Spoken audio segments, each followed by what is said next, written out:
Not without a solid foundation. You can't scale otherwise. I've been there trying to patch weak foundations, and it required a lot of consistent effort to keep everything from falling apart. In this video, I'm going to share the secrets of what big players are doing. This is coming from a Zendesk certified consultant with a decade of experience. I've worked with top companies like Skyscanner, Vorwerk, Happy Socks, to name a few from the 330 projects I've completed so far. Number one thing you have to do is to define your business requirements. Why are you even scaling? Have you gotten new investment funds? Did your product just started getting traction and skyrocketed? Are you running a killer marketing campaign? What is your data even telling you about this? Are you outsourcing your customer service team? Are you offering multi-language support? These are a few of the questions that you need to ask yourself in order to make sure that you're scaling the right way. Next thing is defining your business processes.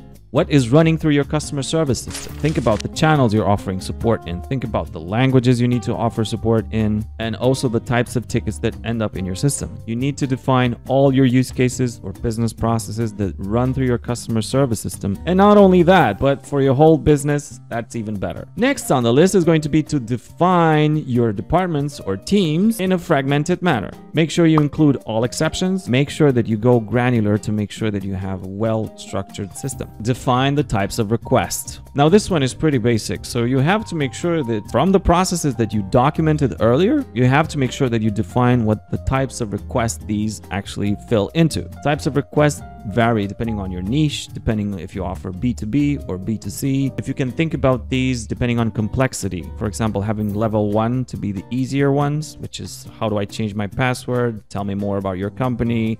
Where is my order? And then the more complex ones, which is I need to talk to a manager, I have a complaint, something broke, I want a refund, etc.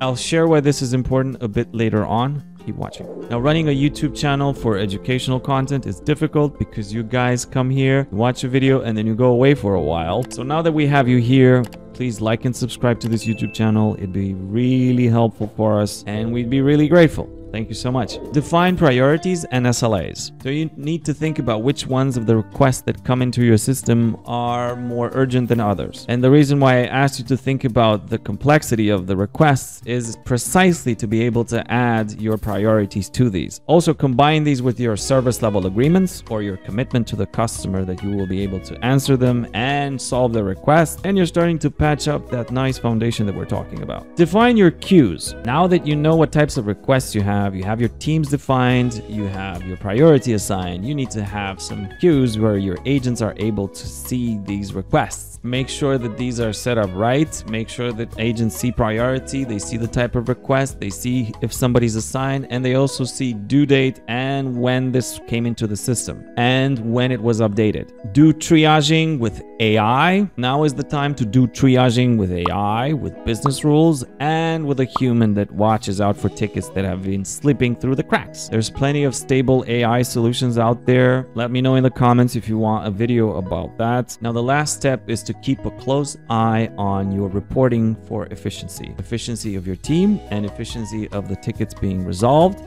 the tickets being answered to, and also one-touch tickets, the tickets that are being answered only through one answer, which you can automate. Okay, this has been the update with some secrets of how to scale your customer service system without patching it up to lose a bunch of money and, of course, time. I'll see you in the next one. Bye.